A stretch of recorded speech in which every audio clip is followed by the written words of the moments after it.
For more on the WikiLeaks emails, and for that matter, the Russian involvement, Katie Bowe-Williams, cybersecurity reporter with The Hill, who has covered the WikiLeaks dump, if you want to call it, or continual dumps, extensively. Katie Bowe, appreciate you being here. What do you make of the Clinton campaign comparing this to a Watergate break-in?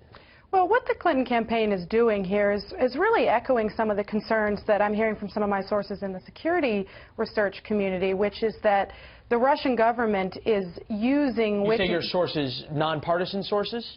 Yeah, I would say that's a fair thing to say.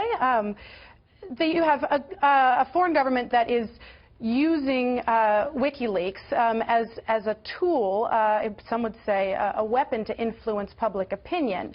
Now, what influence the U.S. election means, what influence public opinion means, that doesn't necessarily mean help Donald Trump win. It might just mean sow uncertainty, sow discord. When you look at what the Russians have been doing, or allegedly have been doing, and then you hear the U.S. for the first time sort of naming and shaming the Russians in a very public way, much more than any U.S. officials have ever done from the Chinese, do you get the sense from your sources that they have it buttoned up pretty tight? They have incontrovertible proof that the Russians are behind this? Certainly in the case of the DNC hack, that is the case. They have not made a public attribution with regards to the theft of Mr. Podesta's emails. And they're very, very careful before they say this is who it is. How closely aligned are Julian Assange and the Russian intelligence services? That's a really, really good question. We don't know. The interesting thing about WikiLeaks is to talk about WikiLeaks is to talk about Julian Assange. It's a very, very small organization. He will claim hundreds of volunteers working for him, but in fact, it looks like it's a one-man shop. And he's not very clear about where he gets his documents, how he vets them, where they're coming from.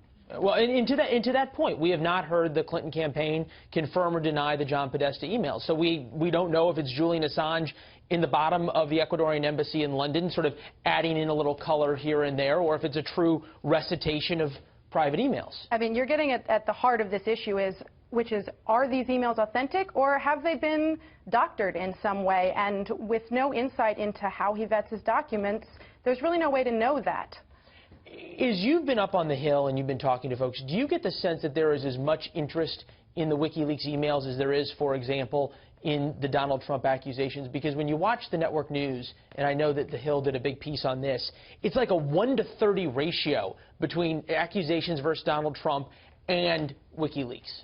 Well, I think what you're seeing is actually a candidate who sort of failed to grab a hold of what is effectively opposition research that has been dumped into his lap by Julian Assange. And I'll give you an example of what I mean. Just days after the original dump that we had sort of the content of some of these paid speeches to Wall Street in them, he goes on Twitter and launches into a tirade against Paul Ryan and effectively tips off a civil war in his own party. So there's an argument to be made amongst, I think, a lot of the strategists that I'm talking to, that he's sort of blowing his own opportunity to make this a campaign issue, although I think you're starting to see him grab hold of individual emails more now. So, sufficing to say, there's a lot in these emails that aren't being made a big deal.